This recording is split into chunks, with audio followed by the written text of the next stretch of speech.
What happens when one of Hollywood's most straight, talking, zero-nonsense actors sits down with a seasoned political journalist who thinks he can corner him with clever gotcha questions? What happens when a man known for honesty and grit is pushed one step too far? You're about to witness one of the most explosive, uncomfortable, and unforgettable television moments in recent memory. A moment where Mark Wahlberg completely loses his patience with George Stephanopoulos after the host crosses a line that should never be crossed in any interview, let alone on national television. Before we dive into this jaw-dropping confrontation, make sure you hit that subscribe button and drop a comment below, because this is the kind of raw, unfiltered, behind-the-scenes drama you won't see anywhere else. The tension was already thick in the air the moment Mark Wahlberg stepped onto the polished set of This Week with George Stephanopoulos. Viewers at home may not have noticed it right away, but everyone in the studio, from the camera operators to the stage managers, felt the shift instantly. Wahlberg arrived with his usual calm confidence, dressed simply, walking with humility despite his massive star power. He didn't come to argue. He didn't come to fight. He came to talk about his latest film, and more importantly, the charitable work he'd been doing in underfunded communities across the country. But the energy in the room said this wasn't going to be an ordinary interview. George Stephanopoulos, sitting behind his immaculate news desk with that polished, measured smile he's perfected over decades of broadcasting, adjusted his papers, glanced toward the cameras, and prepared to begin. To casual viewers he looked friendly, professional even, but Mark instantly sensed something else, a tone, a posture, a hint of something sharper. An interview can go two ways, a conversation or a confrontation. George clearly intended the latter. Mark took his seat across from him, microphone clipped on, hands resting calmly on his knees. He offered a polite nod. What happened next set the tone for everything that followed. "Mark, thanks for joining us today," George began, his voice smooth and controlled. But before even acknowledging Wahlberg's work or welcoming him properly, he leaned forward, eyebrows raised with that unmistakable "I'm about to hit you with something" expression. "I have to ask, given your past, don't you think it's a bit hypocritical for you to be speaking about community outreach and helping at-risk youth?" The studio fell into instant, loaded silence. Even the hum of the lights seemed to fade. Mark didn't answer immediately. His jaw tightened, just slightly, his eyes narrowing with a mix of disbelief and restrained irritation. He took a slow, deliberate breath. He didn't break eye contact. He didn't shift in his seat. But the air around him changed. Everyone watching, both in the studio and at home, could feel it. This wasn't a question. This was an accusation, and not just any accusation. It was the one topic Mark Wahlberg had spent years openly acknowledging, taking accountability for, and using as motivation to build something better in the world. But George didn't mention Mark's progress, or his growth, or his decades of charity work, or his commitment to providing opportunities for young people who feel lost, abandoned, or unsupported. No, he went straight for the one thing he knew would hit the deepest nerve. Mark kept his posture steady, but the frustration was visible. In his jaw, in the way his fingers curled slightly, in the controlled inhale that seemed to echo across the entire studio. He hadn't expected this. He hadn't come here for this, and he definitely hadn't come here to be publicly shamed for a past he'd already taken responsibility for. But George continued staring back at him, expression unchanged, as if waiting for the explosion he was trying to provoke. And in that moment, the audience knew something was about to happen. Something big, something live, something unforgettable. Mark Wahlberg was about to respond, and this time, he wasn't holding back. "George, I think my past is exactly why I'm qualified to speak about this," Mark said, his tone firm but controlled. "I've been where these kids are. I've made mistakes. I've learned from them. And now I'm trying to give back." But Stephanopoulos wasn't ready to let the moment pass. His expression tightened with an almost performative seriousness as he leaned slightly closer to the camera. "Yes, Mark, you've made mistakes," he said, his voice adopting that polished, condescending edge that seasoned interviewers often use when they believe they've cornered their guest. "But you've also never really faced the full consequences of those mistakes, have you?" The question lingered in the air, heavy and deliberate. The studio lights reflected off the glossy desk between them as Stephanopoulos continued, slowly building toward the confrontation he had clearly envisioned. I mean, let's be honest about what happened in your youth. Mark's jaw tightened. Though his posture remained steady and composed, what exactly are you getting at, George? His voice didn't waver, but there was a quiet warning beneath it, subtle but unmistakable to anyone familiar with him. It was the tone Mark used when someone was inching dangerously close to crossing a line. Stephanopoulos seemed almost energized by that reaction. He straightened his papers, then leaned forward, as if positioning himself for the decisive blow. Well, he said with that signature smirk returning to his face, there are those who would say that your charitable work now is just a way to buy your way out of guilt. A kind of celebrity penance, if you will. For the first time, Mark shifted in his chair. He clasped his hands together, not out of nervousness, but as if weighing whether to engage or walk away. The tension in the air grew sharper, almost physical. That's a pretty cynical way to look at someone trying to help kids, don't you think? He said, his eyes locked on the host. But okay, let's talk about it. What specifically do you want to know? Stephanopoulos saw an opening and moved in immediately. I think our viewers deserve to know the real Mark Wahlberg, he said, his tone now noticeably more aggressive, not the sanitized Hollywood version. Not the polished press steward persona. I'm talking about the person who had some very serious run-ins with the law as a teenager. Mark took a slow breath. The muscles in his face tightened, but he kept his voice even. George, I've never hidden from my past, he said, choosing his words deliberately. I've talked about it openly in interviews for decades. I was a troubled kid who made bad choices. I've taken responsibility for that. I've made amends where I could. And I've spent the last 25 years trying to be a better person and helping others avoid the mistakes I made. But Stephanopoulos wasn't satisfied. He had come prepared, armed with details and a narrative he fully expected would shake Mark on live television. He shuffled through his papers dramatically and said, "But Mark, when you were 16, you were involved in some very serious incidents. Incidents that, frankly, many people believe deserved far more than an apology and some charity work." For the first time, real irritation flickered across Mark's face. His eyes narrowed, just slightly, but enough to shift the atmosphere instantly. It was as though the temperature in the room dropped several degrees. Even the crew members behind the cameras felt it. "What are you trying to say, George?" Mark asked quietly, because if you've got something to say, just say it. Stephanopoulos didn't hesitate. He leaned in, raising his voice just enough to signal to the audience that the moment they were watching was pivotal. "I'm saying that maybe it's time for some real accountability." The word accountability hung in the room like an accusation. For a moment, neither man spoke.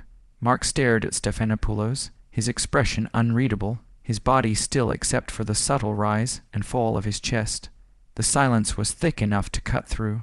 It was the kind of pause that producers loved because it tells a story louder than dialogue ever could.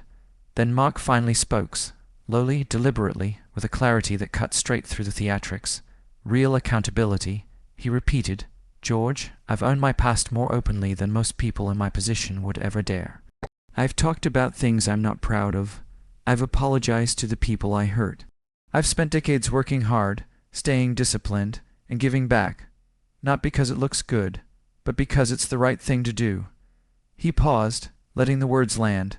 "But what you're doing right now, this little performance isn't about accountability. It's about ratings. It's about stirring up controversy. It's about pretending you're exposing something people don't already know." Stephanopoulos opened his mouth to respond, but Mark continued before he could. "You think dragging up mistakes from when I was 16 makes you look like a tough journalist?" Mark asked, his voice now carrying unmistakable intensity. "All it does is show that you're more interested in tearing someone down than having an honest conversation about growth, change, and second chances." The room fell silent again. Even Stephanopoulos seemed momentarily taken aback, his smirk fading as he searched for his next angle. But Mark wasn't finished. "I'm here to talk about helping kids," he said. "Kids who are struggling just like I once did. Kids who need guidance, not judgment. And instead of focusing on that, you want to dig up the past just to make a headline." He leaned forward now, mirroring George's earlier posture. "So if you want to talk about accountability, let's talk about the responsibility you have as a journalist. Not to sensationalize, not to twist, not to ambush your guests, but to inform, to uplift, to tell stories that actually help people." The confrontation had shifted. The power dynamic had flipped completely. George Stephanopoulos, for once, had no immediate comeback, and the studio, once buzzing with controlled tension, felt frozen, caught between shock and fascination as Mark sat back in his chair, still calm, but now unmistakably in command. Time to stop hiding behind your Hollywood success and your charity work, and actually face the music. The words hung in the air like a challenge thrown across a battlefield. George Stephanopoulos delivered them with the cool confidence of a man who believed he had cornered his guest. His voice was measured, his expression unbothered, as if he were simply performing his journalistic duty, but the intention behind the comment was unmistakable. "Face the music," he repeated. Mark's response came in a voice barely above a whisper, but far more dangerous than if he had shouted. "George," he said slowly, "I don't know what kind of show you think you're running here, but I didn't come on to be lectured by someone who's never walked in my shoes." The stillness in his tone carried more weight than any outburst could. Stephanopoulos, sensing he had struck a nerve, pushed forward with renewed confidence. "But that's just it, Mark. Most people don't get to just walk away from their past the way you have. Most people don't get second chances, or third chances, or fourth chances." Mark's composure, remarkable until now, began to crack. A flash of hurt, frustration, and disbelief crossed his face. "You think I just walked away," he said, his voice rising for the first time. "You think this has been easy. You think I haven't carried this with me every single day for 30 years. Well, have you, though?" Stephanopoulos pressed, leaning forward like a predator moving in for the kill. "Because from where I'm sitting, it looks like you've done pretty well for yourself. Movies, restaurants, production companies. You've built an empire, not exactly the life of someone who's been haunted by their past." It was the final push. In one swift motion, Mark stood up, his chair rolling back with a sharp scrape against the studio floor. The sound echoed across the set. Camera operators stiffened. Producers behind the glass froze. Even Stephanopoulos blinked, startled, but only for a second. "You know what, George?" Mark said, his chest rising and falling with controlled fury. "I think I'm starting to understand what this is really about." "Oh." Stephanopoulos replied, folding his hands neatly, clearly pleased with himself for provoking such a visible reaction. "And what would that be?" "This," Mark said, sweeping his hand around the set, "isn't journalism. This isn't accountability. This is you trying to tear someone down for ratings." His Boston accent, usually softened for interviews, was back in full force. Thick, sharp, unmistakably raw. It always surfaced when he was emotional, and today it was loud and clear. "You brought me on here under false pretenses. I brought you on here to ask the tough questions other interviewers won't ask." Stephanopoulos replied calmly, almost smugly. "Tough questions." Mark barked out a bitter laugh. "George, you haven't asked me a single thing about the work I'm actually doing. Not one question about the kids I'm helping. Not one question about the programs we've built. Not a word about the communities we're trying to uplift." He stabbed a finger toward the host's pristine desk. "All you want to do is relitigate something that happened when I was a teenager. Because it matters, Mark." Stephanopoulos insisted, raising his voice as well. "Your past matters. Of course it matters." Mark exploded, the dam finally breaking. "But what matters more is what I've done with my life since then. What matters is the 25 years I've spent trying to become a better man. What matters is the hundreds of kids we're helping stay off the streets and out of trouble. What matters is preventing them from making the same mistakes I did." Stephanopoulos realized he was losing control of the interview. The energy had shifted. The audience sympathies were veering away from him. And so he went for the one thing he believed could corner Mark completely. "But Mark," he said slowly, deliberately, "don't you think those victims, the people you hurt, deserve more than your charity work? Don't they deserve real justice?" The studio fell silent, dead silent. Even the buzzing of background equipment seemed to stop. Camera operators glanced at one another. A producer behind the glass pressed a hand to her mouth. The intensity of the moment was so thick it was almost tangible. Mark stared at Stephanopoulos, his expression frozen somewhere between disbelief and fury, his jaw clenched, his eyes hardened. This wasn't anger fueled by ego or embarrassment. This was something far deeper. The mention of the victims, the suggestion that he hadn't paid enough, hit him in a place he rarely allowed the public to see. After what felt like a full minute, though only seconds had passed, Mark finally spoke. His voice was low, steady, and vibrating with barely restrained emotion. "Real justice, George," he repeated quietly. "Let me tell you something about real justice." He took one step closer to the desk, not aggressively, but with the conviction of a man who had reached his limit. Real justice isn't a headline. It isn't a gotcha question on a Sunday morning talk show. It's not you sitting there pretending you've got the moral high ground. Real justice is when someone learns from their mistakes, owns them, and spends the rest of their life trying to do better, not because a camera is pointed at them, but because it's the right thing to do. His voice thickened with emotion, and real justice isn't about dragging up a kid's mistakes from 3 decades ago just so you can get a reaction. It's about who that person is today, the choices they make, the lives they change. Stephanopoulos sat rigidly in his chair, the confidence slowly draining from his expression. Mark continued, his voice growing stronger. "If you want to question my methods, question them. If you want to ask about my work, ask. But don't you dare stand there and act like you know what I've carried. Don't act like you understand what it means to try and make amends every single day. Don't talk to me about justice like you've lived any part of my life." The room was so quiet that even the faint hum of the lights became audible again. Mark took a breath, steadying himself. "Real justice," he finished, "is when a person spends their life trying to lift others up instead of dragging them down. Maybe you should think about that." "Real justice," Mark continued, "isn't something that happens under the glare of television lights. Real justice is when someone makes a mistake, owns up to it, serves their time, and then spends the rest of their life trying to make amends. It isn't having a television host drag you through the mud 30 years later just for ratings or for the sake of a soundbite. It isn't having someone who hasn't lived your life sit across from you and decide, arbitrarily, that your efforts to change somehow aren't enough. That's not justice, that's spectacle. That's voyeurism dressed up as journalism." But Stephanopoulos, sensing the shift in the room, and seemingly emboldened by Mark's visible frustration, wasn't willing to relent.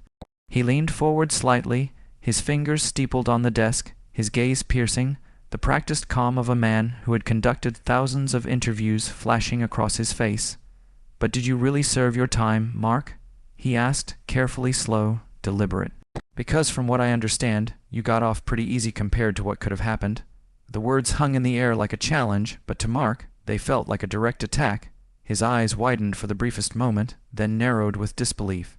His voice cracked slightly, not in fear, not in weakness, but in raw astonishment at the audacity of the question. "Got off easy?" He repeated, incredulous. "George, do you have any idea what you're talking about? Do you have any clue what my life was like back then? What led to those incidents?" Stephanopoulos, as if anticipating the answer and eager to paint the scene for the audience, leaned back slightly, his signature condescending tone returning. "Enlighten me, Mark," he said. "Tell me what happened. Help us understand." It was the kind of phrasing that suggested Stephanopoulos believed he was doing Mark a favor by allowing him the floor. But to anyone watching, it felt more like an invitation to watch a man trapped, forced to explain himself to someone who clearly intended to find fault. Mark, however, wasn't trapped. He wasn't cowering. He wasn't going to be made to feel small or defensive. Slowly, deliberately, he began to pace behind his chair, his hands moving in the air as he gestured, the cadence of his words sharp and controlled. "I was 16 years old, George," he said, emphasizing the age as if the mere number alone should communicate a lifetime of context and immaturity. 16. I was addicted to cocaine. I was living in a neighborhood where violence wasn't the exception. It was the rule. Every day I saw fights, intimidation, fear, and aggression as normal parts of life. I was angry, I was scared, and I was completely, utterly lost." He paused, taking a deep breath, letting the weight of what he had just admitted settle into the room. "That doesn't excuse what I did," he said firmly. "It doesn't make it right, but it does explain it. It helps people understand where I was coming from. A lot of kids grow up in tough neighborhoods, George. They deal with poverty. They deal with addiction. They see crime as part of daily life. And yes, many of them make choices that lead to trouble, but not all of them assault innocent people. Not all of them make the mistakes I made. You're right about that. He turned sharply, gesturing with his hands to emphasize the point. And I've never said they do. I've never tried to excuse my actions, never tried to blame someone else for what I did. I own it. I've always owned it. And what I'm saying is this. I was a different person then. I was a kid who was drowning, and I made terrible choices. Choices that I regret every single day of my life. Choices that shaped me, yes, but choices that I have spent decades working to make right. Stephanopoulos, for the first time in the exchange, seemed to lean back slightly. His posture softened just enough to suggest he was considering Mark's words, though it was unclear whether he was truly moved or simply pacing himself for the next rhetorical strike. He had expected a rehearsed apology or a quick soundbite, a defensive shrug that could be edited into a highlight reel. What he didn't expect was raw honesty, unfiltered, unapologetic in its depth, and delivered with both humility and authority. Mark continued pacing, the energy in his movements controlled but potent, like a coiled spring. George, I've spoken about this before. I've talked about it in interviews for decades. I've shared the story so that people could understand that your past doesn't define you if you take responsibility for it, if you own it, and if you use the rest of your life to try to do better. That's what I've done. That's what I'm still doing. He paused, and for the first time, turned to face Stephanopoulos fully. His eyes were fixed, unwavering, challenging not with aggression but with truth.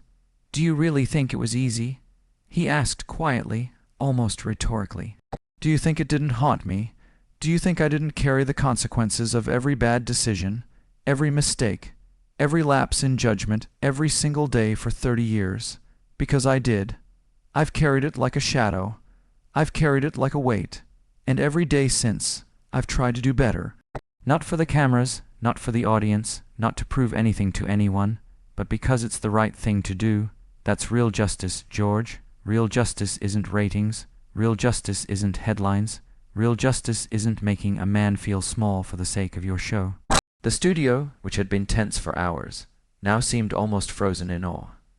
Even the lights seemed to dim slightly under the intensity of the moment. The audience murmured softly, sensing the gravity of the confession and the righteousness of Mark's indignation. Stephanopoulos opened his mouth to respond but hesitated. There were no quick jabs or condescending smirks ready in his arsenal this time. This wasn't a soundbite. This wasn't an episode of commentary where the guest could be pinned into a single narrative. This was a human being explaining, with piercing clarity and unflinching honesty, the truth of his past, the weight of his choices, and the life he had committed to building ever since. Mark's voice softened just slightly, but the strength in it remained. I was 16. I made mistakes. I've done everything in my power to make amends, and I'm not done. I'm not perfect, but I've spent my life trying to be better, trying to lift up the people around me, trying to prevent other kids from making the same mistakes I made. That's real accountability. George, that's real justice. He let the words linger, letting the silence between them stretch for several beats. Every person in the studio seemed to hold their breath, caught between the weight of Mark's confession and the reality that this wasn't a normal interview. And then slowly, deliberately, he took a step back, standing tall but no longer pacing. The storm had passed for now, but the impact of his words, the raw human truth, remained. But Stephanopoulos wasn't done, not by a long shot. He had clearly done his homework. Every line, every pause, every angle of his questions was designed to provoke, to unsettle, to corner Mark Wahlberg into a response that would make for compelling television. He leaned forward slightly, the polished desk between them reflecting the bright studio lights, his fingers steepled and his expression carefully measured. There was that familiar glint in his eye, the one that suggested he had already visualized the reaction he wanted, the clip he wanted to create, the headline he hoped would follow. "Mark," he said, his tone deceptively calm, "I have to ask you about something specific, something from your past." He paused, letting the words hang in the air, thick and deliberate. There was an incident when you were 16 where, allegedly, you threw rocks at a group of black children while shouting racial slurs. How do you reconcile that with your current image as someone who champions diversity and inclusion? The question hit Mark like a physical blow. The impact was immediate. He froze in his chair, his face draining of color, turning a ghostly white as the words sunk in. Then, almost as quickly, a flush of anger coursed across his features, painting his cheeks a deep, vivid red. And just as fast, the anger seemed to recede, leaving him almost pale again. The rapid change of expression betrayed the emotional roller coaster of disbelief, shock, and frustration playing across his features. The muscles in his jaw clenched visibly, working almost mechanically as he struggled to find the words that would both assert his truth and navigate the minefield laid before him. George. He began carefully, his voice firm but low, carrying a controlled edge that suggested both gravity and measured restraint. That is not what happened. Stephanopoulos leaned forward slightly, sensing he had touched a nerve. But something happened, didn't it? He pressed, his eyes narrowing slightly, the smirk he often wore fading into a more serious, almost accusatory expression. Yes, something happened, but not what you just described. Mark replied, his voice shaking now, not entirely from anger, but from a mix of frustration, disbelief, and the weight of having decades old personal history thrown at him in front of millions of viewers. And the fact, he continued, gesturing with his hands for emphasis, that you would sit there and make accusations like that, without knowing the full story, without even asking the right questions, tells me everything I need to know about what kind of journalist you really are. His tone was quiet, but there was a sharp edge beneath it, the kind of edge that cuts through pretense and forces attention. Every syllable landed deliberately, echoing in the silent tension of the studio. The camera angles shifted slightly, capturing the flicker of tension on both faces. Stephanopoulos, sensing the intensity in Mark's response, leaned back just enough to regain his composure. He had expected resistance, perhaps even indignation, but the rawness of Mark's reaction was more than he had anticipated. He realized he was no longer just dealing with a celebrity guest carefully reciting prepared statements. He was facing a man confronting decade old accusations, a man who had lived with mistakes, faced their consequences, and now refused to let a simplified narrative be imposed upon him. Mark's eyes were fierce, the focus of a person who refuses to be misrepresented. "I was 16 years old," he said, his voice gaining strength and clarity with each word. 16. I made mistakes, real mistakes, yes, but I have never shied away from them. I have never hidden from what I did. I have spoken about it openly, honestly, repeatedly. And yet here we are, 30 years later, and you sit there presenting a version of the story that is not true. That misrepresents the events, and you do it for what? Ratings, for the sake of a provocative soundbite. He paused, letting the words sink, letting the silence that followed carry the weight of his indignation. The studio lights, the cameras, the crew, all seemed to recede as the moment hung in tension. The gravity of being mischaracterized, of having one's past reduced to a convenient headline, pressed down on the room like a tangible force. "And it's not just about me," he continued, pacing slightly behind his chair now, his movements deliberate and controlled, reflecting the intensity of his emotions. "It's about the message this sends, that a lifetime of effort, of trying to atone, of trying to give back, can be disregarded with a single question framed to shock an audience. That's not journalism. That's entertainment masquerading as accountability, and I refuse to be complicit in that narrative." Stephanopoulos, now fully aware that the dynamic had shifted, opened his mouth, but no words came immediately. Mark's voice, though measured, carried the weight of decades of experience, effort, and reflection. "I have spent my life," Mark said, pausing to make each word deliberate, "trying to make better choices, trying to live responsibly, trying to lift up others who are struggling in ways I once struggled. And now you want to reduce that to a moment of anger, a mistake, a headline. That is not fair. That is not the truth. That is not justice." The silence stretched in the studio, heavy and almost suffocating. Every member of the crew seemed to sense that they were witnessing something larger than an interview. They were witnessing a man reclaiming his narrative, asserting the complexity of his life in the face of oversimplified accusations. Mark's voice softened slightly, but the firmness remained. I will not stand here and allow someone to present a distorted version of my life, George. I've owned my mistakes, paid my dues, and spent decades trying to do better. That's the truth. That's accountability. And I think anyone who actually wants to understand the full story, the real story, would start there, not with exaggeration, not with assumption, not with a version of events that suits your narrative. He stopped pacing, standing tall, the physicality of his posture now radiating control and command. So if you truly want to ask questions, ask them. Ask about the work I'm doing now. Ask about the kids we're helping. Ask about the programs we've built. Ask about the change we're trying to make.